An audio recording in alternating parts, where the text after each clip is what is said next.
Hello, this is Dave Travels in Time, and today I'm reviewing the Star Wars prequels. So, what did I think of the Star Wars prequels? I recently watched them this weekend, and I recently watched The Phantom Menace, Attack of the Clones, and Revenge of the Sith, and I actually kind of enjoyed them again. When I was age 8, I think when I first saw Episode 1, when it first came out. Um, Yeah, so I was on 8 when it first came out, and I remember it was like a crowded theater. It was huge. It was like I think there was like 60, maybe 65 people in there. Um, it was a big crowd. I remember and it was a crowded theater. I think it was the day of. I think. Um, but yeah, and I enjoyed it in theaters. And rewatching the Phantom Menace again. I know people hate Jar Jar, but I actually find him kind of funny. So this is the Blu-ray set that has all of them, the original trilogy plus the prequel trilogy in it. Um, and yeah, I enjoyed the lightsaber fights in the prequels. Obviously, are well done. They're fancier than the original trilogy, and there's a lot more moves and like more choreography and stuff to them. And I do like the Duel of the Fates theme. Obviously, it's a great theme by John Williams in the movies, and I do think Liam Neeson did a good job as Qui Gon Jinn, and then obviously Obi-Wan kind of was, just his apprentice back then. He was like he wasn't a full Jedi master at this point. And then he was so and then of course we get Anakin as well, and the Trade Federation in Episode One, Newt Gunray and the Nemodians, and then the Gungans, which is Jar Jar's people, Naboo, and then Queen Amidala and her decoy that she used as well, which was kind of clever. Yeah, and I know people give Jake Lloyd a hard time as Anakin as the kid, but I thought he did a decent job for what he, for the part.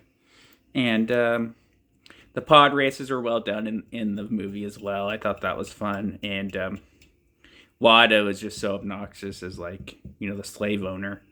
And it's sad that, obviously he can, that, Anakin had to say goodbye to his mom in that film. That was, always the sad part. But then, he gets trained to be Jedi. Of course, the Jedi Council don't want him to become a Jedi because they don't trust, like Yoda says, he senses much fear in him, and he's against it. But Qui-Gon's determined to train him regardless of if the council approves of it or not. He'll take him under his wing. So there's that whole bit, and then again, the CGI is done pretty well. This is the last Star Wars film to be shot on film.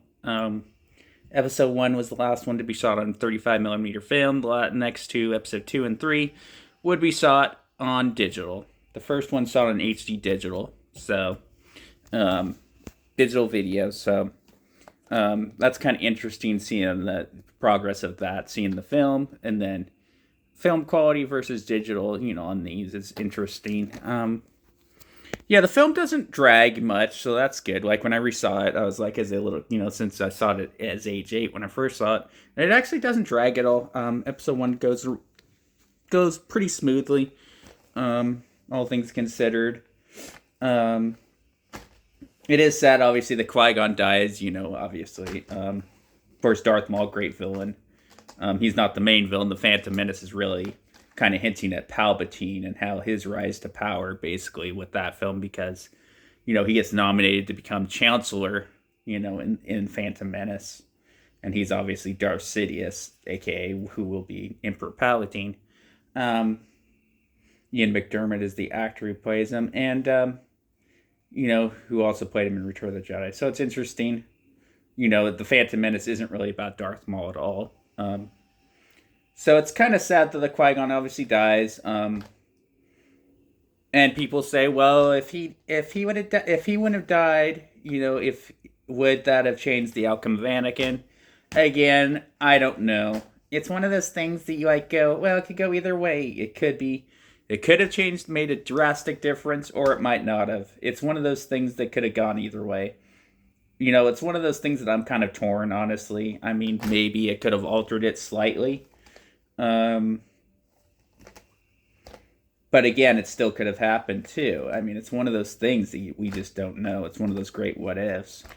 Uh, that's why it's called the Duel of the Fates, when they, at the end of the Phantom Menace with the lightsaber battle with Obi-Wan, Qui-Gon against Darth Maul. And then, of course, obviously, Darth Maul kills him, and then Anakin, Obi-Wan, not Anakin, stuck on the ledge, and then Darth Maul kicks his lightsaber down so he doesn't have his lightsaber. So then, obviously, at the ledge, Obi-Wan grabs Qui-Gon's lightsaber and then slices Darth Maul in half. That was a good part. But obviously, Darth Maul survives because in the Clone Wars animated series, he lives. So that's interesting. So even though he got sliced in half, apparently, he still survived that. I'm like, huh? Okay, whatever. All right, I guess he survived that. I don't know how that works, but then there's obviously the cremation scene, of Qui-Gon. So that's interesting. That was an emotional part, obviously, and then Obi-Wan tells Anakin that he's gonna train him. Like, you will be a Jedi, I promise, and all that promise and stuff. And then they have the celebration at the end of the victory of defeating, the Trade Federation and stuff, and the battle droids and all that. And that's kind of the end of episode 1. Decent film. And then there's always the controversial midi-chlorians idea that was introduced by George Lucas in that it controls all living things and the Force and all that.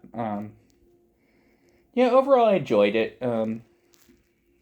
Phantom Menace I'll give, I don't know, what would be my rating? I'll give it an 8.5.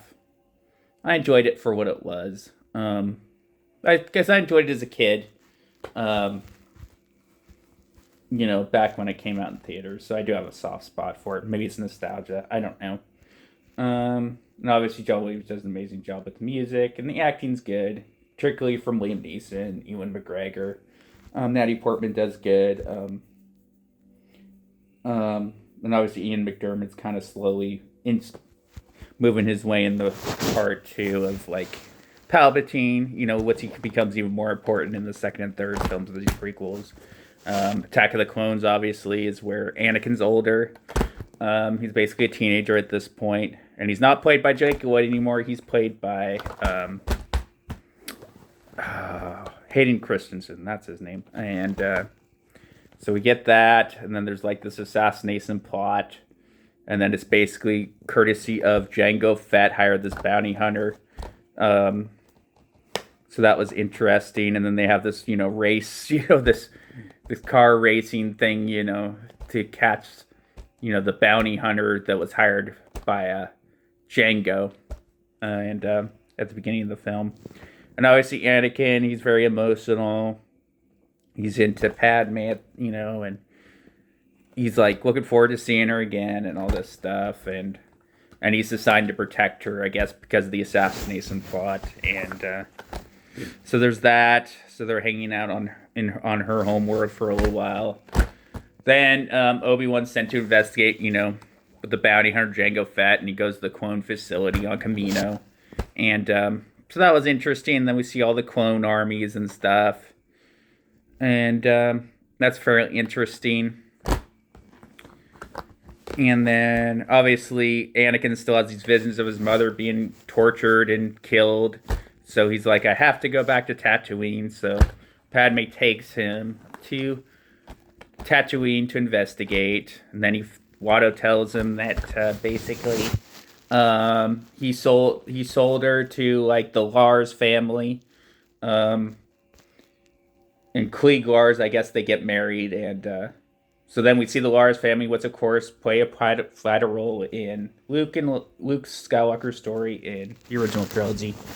So then he goes to investigate, and the Klieg Lars tells him that, like, she's been, like, kidnapped by the Sand People, and he says there's no way she would have survived, but he's determined to investigate. And of course, what happens? He finds her.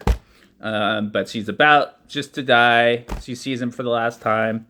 Then she dies. And then he just goes berserk on the Sand People and just kills them all in that area. And then, they have this long, lengthy discussion about, how they're animals and they deserve to die and all this stuff. And then he like has remorse over it later, and he starts crying about it. And he's like, I will prevent people from dying and stuff like this and all this stuff. And he's like, Padme's having to console him about it. It's a pretty powerful scene. So yeah, and I'll get into more about the film in my next video. This will just be part 1. So basically I'm doing Phantom Menace, talking a little bit about Attack of the Clones part 1, and then the next video I'll finish off with finishing off talking about the Attack of the Clones, and then I'll talk about Revenge of the Sith next. Take care. Peace. If you like what you see, subscribe to the channel. Bye for now.